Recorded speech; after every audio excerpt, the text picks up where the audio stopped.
What is up, Earth Sphere citizens and Mars colonists? I am just a simple new type. And in this episode, we are concluding Volume 4 of Frozen Teardrop. Last time we learned about Father Maxwell's past. Cyrene Wynn gave his daughter Naina to Father Maxwell to take to Schweiker Orphanage. Meanwhile, Master Chang is preparing to launch his new Epyon Bai. This time we conclude the arc of Father Maxwell's past. Cyrene Wynn returns for Naina. And in the present, two Epyons go head to head. So let's get into this. MC 0015, first spring. Hildy came to visit him. She is amazed by his stupidity. Before she came, he asked to look for a traveling circus, but came up empty. They gave him a vaccine to the degenerative plague, but he thinks it is a fake. The circus he was looking for connected him to Hildy. She now works for the National Library in the Lug Green Republic. After getting bailed out by her, he decided to head to the Southern Hemisphere, ironically crashing with Hildy for a little bit. He ended up taking a bartending job. Eventually, he got enough money to buy an engine from a 1500cc bike called the Ares Hornet Mark III Schweiss. But before he could buy it, Hildy took his money for all the trouble with the medical bills. Impulsively, he asks her to marry him. He eventually says that he will even cut his ponytail for her. Remember, he won't cut his hair because of what happened to Sister Helen and the Maxwell Church. And when I say remember, I mean we haven't covered this yet. We will get to it in Glory to the Losers. He just wants funds for a bike. So he was actually amazed that she agreed. She was enticed by Duo cutting his hair. The two even held a hair-cutting ceremony. He was good for a few months working for the Mars Terraformers. But in secret, he lived that bounty hunter life to make some extra cash for the bike. Once the bike was fixed up, he took off, leaving Hildy in the dust. MC 0016, first spring. Father Maxwell returned to the Lug Green Republic, but didn't head into the main city so he wouldn't run into Hildy. However, while on the outskirts, he happened to run into her in a nun's outfit. She says, "You asshole. Duo was left the church, but it was actually drowning in debt. Hildy is financially ruined for being an idiot and marrying him. She wants a divorce." His legal name on his marriage certificate was James Clerk Maxwell. He was forced to pay off a lot of debt that Hildy was burdened with, and she forced him to help at the church. He went with it. Once again, not because he owes it to her, but because he needs to give his body time to heal before he inevitably takes off again. Except Hildy expected it when it did happen this time. The kids even said goodbye to him. He went on to gamble and collect bounties. But now he occasionally sends money to the Schweiker Orphanage. MC 0018 next winter. Father Maxwell is visiting the orphanage for Christmas. On Mars, Christmas is just a random day they picked. He picks up a Santa outfit and brings gifts to the kids. Maxwell says that Naina and the other children have a sense of sadness that looms over them, as Mars is quite bleak. Cyrene Wind hasn't made his appearance since he gave up Naina. The kids don't know what Santa is, so Father Maxwell gets a lukewarm response from them. Later, little Duo helps him fix up his bike. The kid tells him that Naina looks out the window every day waiting for her father. Hildy once warned Father Maxwell, "If you keep letting the past drag you down, you'll look around one day and find yourself paralyzed by sentimentality." Little Duo falls asleep. Father Maxwell drapes the Santa coat over the kid and continues working on his bike. Suddenly, he hears a shriek. Someone came in and captured Naina. It was quick and efficient, so these guys are military trained. He follows them into a construction area where there are Mars suits. Father Maxwell plans on stealing one of the Mars suits to attack. But that is when a mobile suit comes in, shredding the Mars suits. Father Maxwell switches to a sniper rifle. This mobile suit seems new, yet familiar. He knew it had to be Cyrene Wind. The kidnappers put a gun to Naina's head. That is when Father Maxwell takes them out with the sniper rifle. Cyrene Wind gets out and hugs his daughter for the first time in a year and a half in Mars years, or about 3 Earth years. He is taking back his daughter. Naina gives the father a hair clip. It is a gift for little Duo.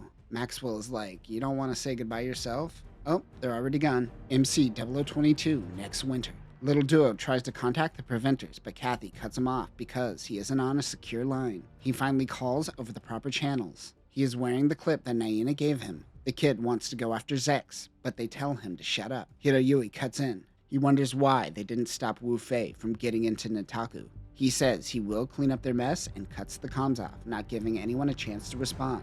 Kathy is able to hack into the Mars Federation systems. Master Chang and his Epyon finally make contact. Kathy hacking into the system allows everyone to watch the camera feeds. They look on to Nataku, aka Epyon Bai. We get some more data on this unit. Kathy mentions it looks like a 3-headed dragon when in flight mode. It retains the twin beam trident that was also used on Ultron Gundam. It also retains the Dragon Fang. He mentions that dogfights never last long.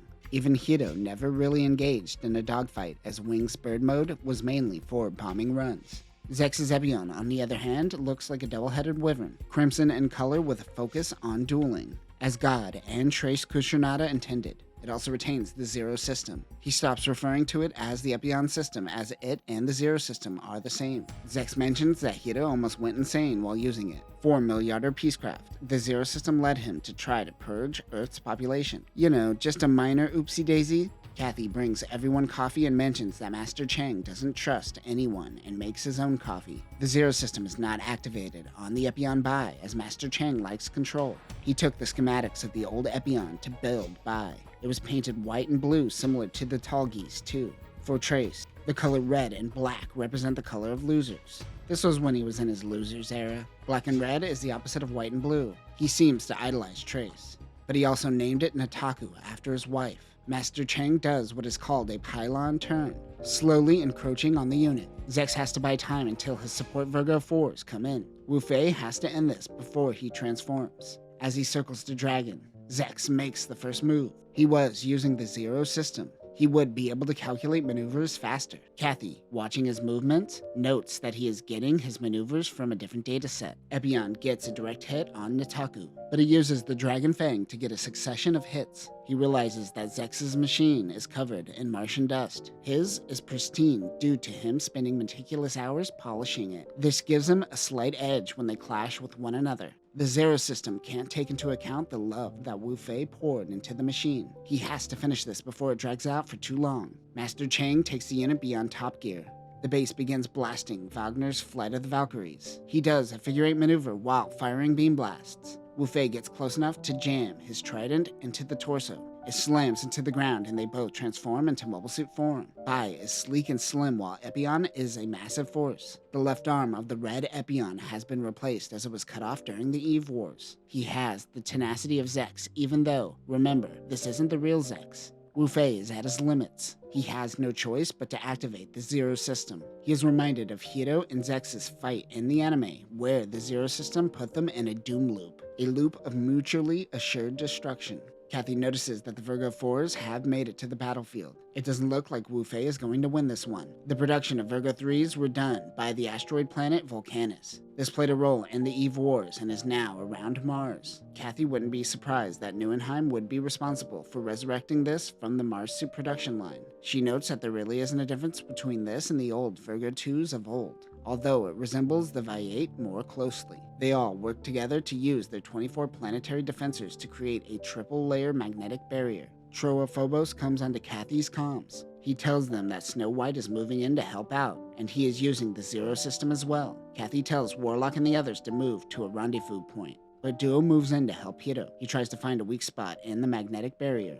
Snow White fires the Twin Buster rifle at the barrier. He just goes full force. Inside the barrier, Nataku desperately tries to use his Dragon Fang, but he is losing ground. The defensors go down and Warlock and Snow White move in. Wu Fei feels that he has failed. During the battle, Kathy was in his ear encouraging him to use the Zero system. He tells her to prepare a cup of coffee. He needs lots of sugar and cream. For the first time, he trusts someone with this coffee. And it's a woman. You know how Wu Fei feels about women. That is when Katerin comes on the comms. The Mars Federation Forces Airborne Division will be there any moment. 50 heavy transport hovercrafts are approaching. 10 Mars suits per transport. She also warns them that they are going to have 2 unverified guests. They seem to be focusing on a war of attrition. That is when Relina Peacecraft, Noin, and the Federation come bursting into the Preventor's North Pole base. She realizes that Hiro has awakened from cryo-sleep.